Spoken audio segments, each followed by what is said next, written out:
Hello good morning guys. आज की इस वीडियो में हम बात करने वाले हैं एक और इम्पॉर्टेंट टॉपिक के बारे में जिससे रिलेटेड हमारे पास कमेंट आया हुआ है और उसमें हमने आपको कई चीज़ें बताई हुई हैं और ऐसा ही एक और कमेंट आया हुआ है जिसके ऊपर हम आज वीडियो बनाएंगे और उससे जुड़े सभी सवाल और सुझाव साझा करेंगे। तो देखते हैं क्या कमेंट था कि उसमें क्या क्या आपको बताया गया है और क्या क्या वो हमसे पूछना चाहते हैं। ये कमेंट आया हुआ है हमारी लास्ट वीडियो पे SS13 फॉर्म कैसे भरे उस पर। ये पूछते हैं sir there are 2 nominees then. इनका कहना है कि अगर 2 नॉमिनी है तो फिर क्या किया जाए। और दूसरा भी कमेंट आया हुआ था इनका, how to fill ISR2 form in case of joint holder in share certificate but bank account is no joint. तो ये सेम तरीके का कमेंट है। पहले हम इनके पहले सवाल का जवाब देते हैं कि किस प्रकार से अगर 2 नॉमिनी है तो किस प्रकार से फॉर्म फिल होगा। इसके लिए एक बार हम फॉर्म ओपन कर लेते हैं। तो यहाँ पे हमने फॉर्म ओपन कर लिया है SS13। इसमें हम देख लेते हैं, यहाँ पे आपको अपना नाम फिल कर देना है। यहाँ पे नाम आ जाएगा आपका,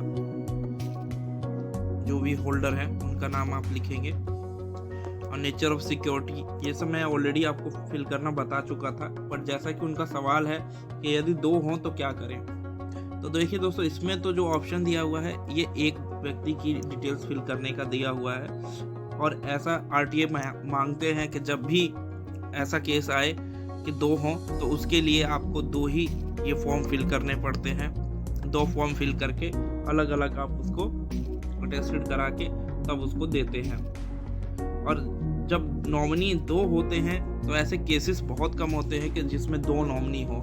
इस वजह से पर्टिकुलरली इस तरीके के प्रोसेस भी बहुत कम होते हैं, क्योंकि एक होल्डर होता है जो कि मान लीजिए अगर नॉमिनेशन कराता है तो किसी एक को ही कराता है, बाकी अदर जो है वो लीगल हायर हो जाते हैं। और उस केस में जब वो लीगल हायर हो जाते हैं तो उनको NOC देनी होती है। तो इसमें इसीलिए फॉर्मेट भी ऐसा बनाया गया है कि एक नॉमिनी के हिसाब से बनाया गया। तो यदि आपके पास 2 नॉमिनी है तो उनके आप यहाँ पे डिटेल फिल करेंगे अलग अलग सेपरेट फॉर्म में। अब देखते हैं आपका दूसरा कमेंट। तो एक बार हम ISR2 फॉर्म ओपन कर लेते हैं। ये हमने ISR2 ओपन कर लिया है। दोस्तों, अगर इसमें कन्वीनियंट और आसानी जब रहती है जब आपका बैंक अकाउंट सेम बैंक में हो। मान लीजिए अगर स्टेट बैंक ऑफ इंडिया में उनका भी अकाउंट है, फर्स्ट होल्डर का और सेकंड का भी उसी में है, तो आप सारी डिटेल्स ये वाली सिंपली 1 पेज में फिल कर सकते हैं।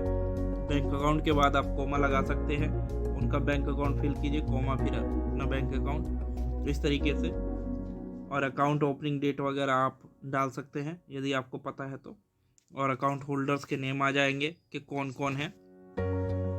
और जब जॉइंट अकाउंट होता है तो ये उस पर्पज से जो बेसिकली ये फॉर्म बनाया गया, जो इसका फॉर्मेट है वो इस पर्पज से बनाया गया है कि ये जॉइंट होल्डर है। जैसे हस्बैंड और वाइफ का जॉइंट अकाउंट है तो उस तरीके से बनाया गया है, या भाई बंधुओं का जॉइंट अकाउंट है तो उस हिसाब से। पर अगर 2 अलग अलग पर्सन है जिनके मदर फादर सब अलग अलग नाम है, सारी डिटेल्स अलग है, तो उस केस में आपको ये फॉर्म भी 2 ही भरने हैं। और जब बैंक अकाउंट अलग अलग हो जाता है, जैसे एक का SBI में है और एक का PNB में है, तो फिर तो ये आपको फॉर्म अलग अलग भरना ही भरना है। तो ऐसे केसेस में ये फॉर्म आपको सेपरेटली फिल करने हैं और तब आप इस फॉर्म को फिल करके अटेस्टेड करा के अपने अपने बैंकों से और तब आप इसे सबमिट करते हैं। तो इस तरीके से आपको ये फॉर्म फिल करना है। तो उम्मीद है दोस्तों आपको क्लियर हो गया होगा कि इस प्रकार के केसेस में क्या करें और किस प्रकार से इस फॉर्म को फिल करें। फॉर्म फिल करते समय हमेशा ध्यान रखें कैपिटल लेटर्स का यूज़ करें, क्योंकि अधिकांश केसेस में अगर नहीं समझ में आता है तो गलत डिटेल अपडेट हो जाती है।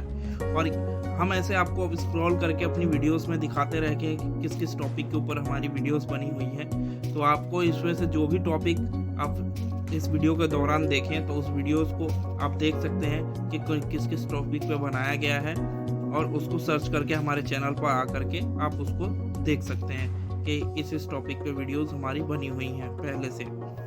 तो उम्मीद है दोस्तों आज की इस वीडियो में आपके सारे डाउट्स और हो गए होंगे। तो मिलते हैं एक और नई वीडियो में एक और नए किसी नए कमेंट के साथ। तब तक के लिए धन्यवाद।